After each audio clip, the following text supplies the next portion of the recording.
What if the nightmare never ended? What if you woke up, unable to move, staring at the ceiling while something terrifying loomed at the edge of your vision?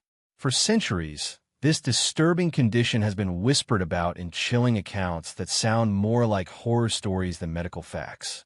The truth is darker than most realize. Sleep paralysis is not just folklore. It's a documented psychological state, backed by real evidence and studied in chilling detail. But the hidden truth is that many victims describe experiences so disturbing.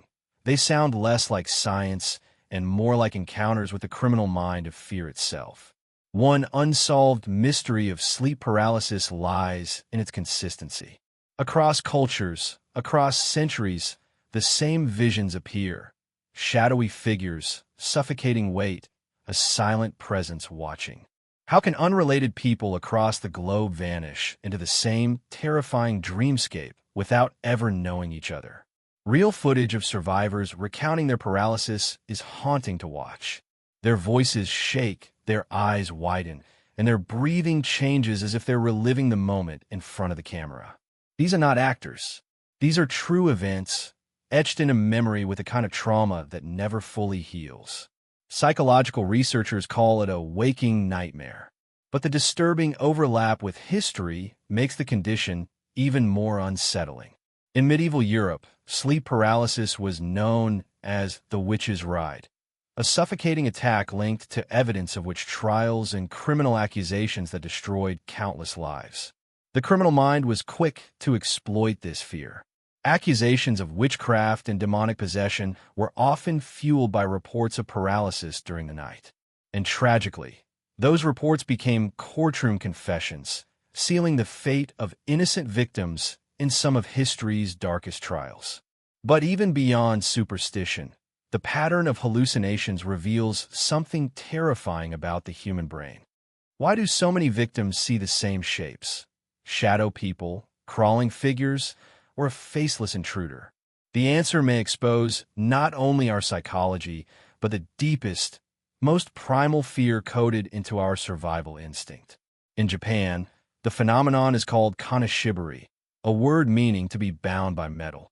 Historical records describe warriors and peasants alike reporting the same paralyzing episodes, each one eerily similar to modern cases.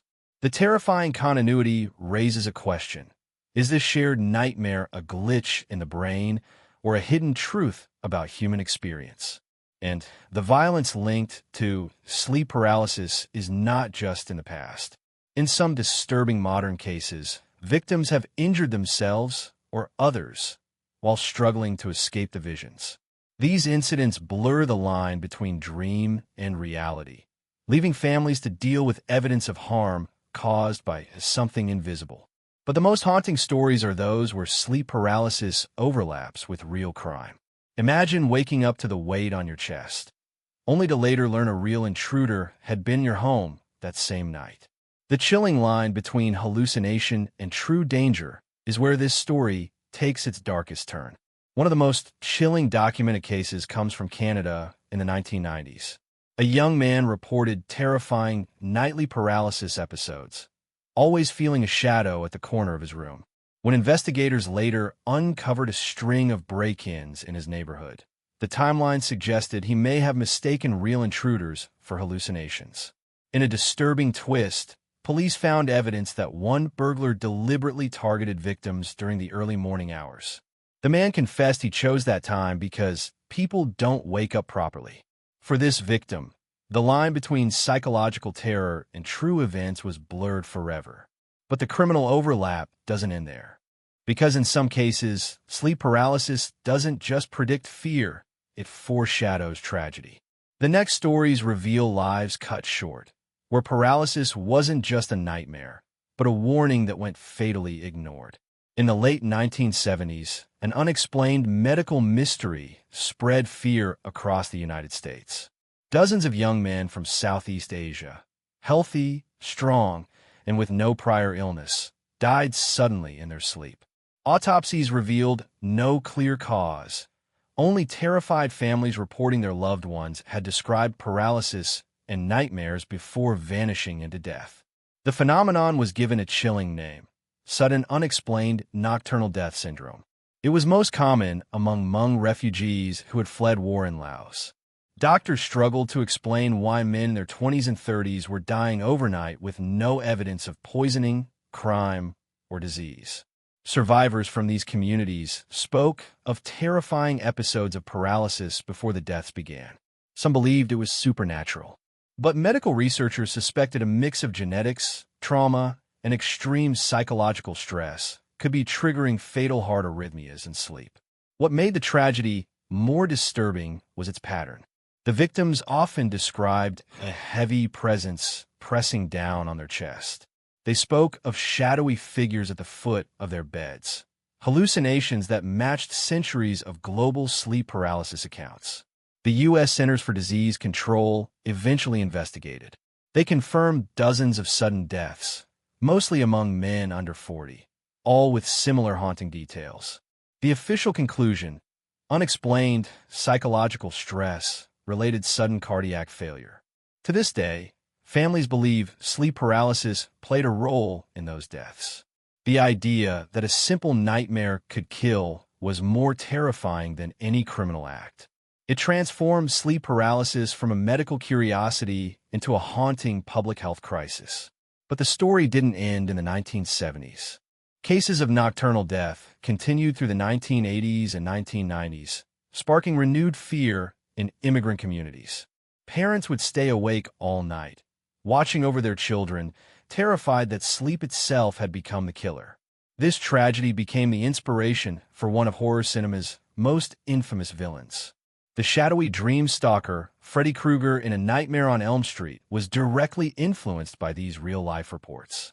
But for the families who lost sons, brothers, and fathers, it was never fiction. It was trauma that could never be erased. The fatal cases raised a disturbing question for scientists.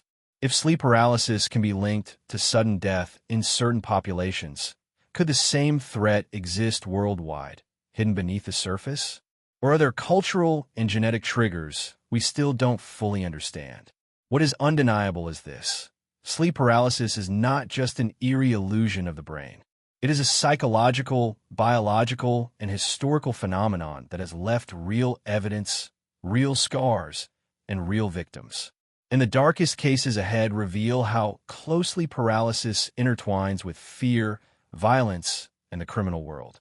In modern times, police reports reveal cases where sleep paralysis coincided with real home invasions. Victims froze in bed, convinced they were hallucinating, only to later discover evidence of forced entry. The terror of being unable to act while real danger unfolded remains one of the most disturbing overlaps between psychology and crime. Forensic psychologists point out that this vulnerability makes sleep paralysis a criminal's perfect weapon. If someone breaks in during a paralysis episode, the victim may be unable to resist, scream, or even confirm whether the attack was real. It is a nightmare that bleeds directly into the justice system. Some serial offenders have exploited this vulnerability.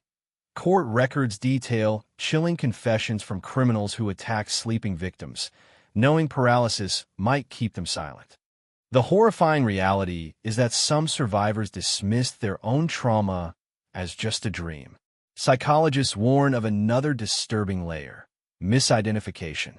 There are documented cases where individuals, in the grip of paralysis, lashed out violently at loved ones, believing them to be shadowy intruders.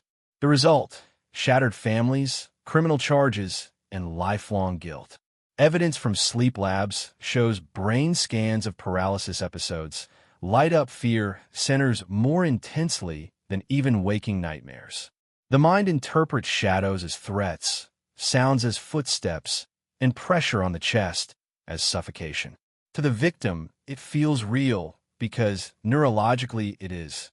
And yet, despite centuries of documentation, the phenomenon is still misunderstood. Victims are often dismissed, their trauma minimized as just bad dreams. But the research shows sleep paralysis carries lasting psychological scars, shaping fears that linger long after the night has passed. True crime intersects here in unsettling ways. Victims of actual assaults, kidnappings, and break-ins have sometimes confused their trauma with paralysis episodes. Conversely, paralysis sufferers have doubted real crimes, delaying evidence and costing investigators crucial time. This haunting overlap has led experts to one conclusion. Sleep paralysis is not merely a medical curiosity, it's a criminal vulnerability. It exposes us at our weakest moment, trapped in our own minds, unable to distinguish hallucination from real danger. For predators, it's the silence of a victim that cannot scream. The chilling truth is this: sleep paralysis is not supernatural, but it is terrifyingly real. It is a psychological lock, a biological glitch, and, at times, a mask for crime itself. The shadows we see may not always be in our minds, and sometimes they leave evidence behind.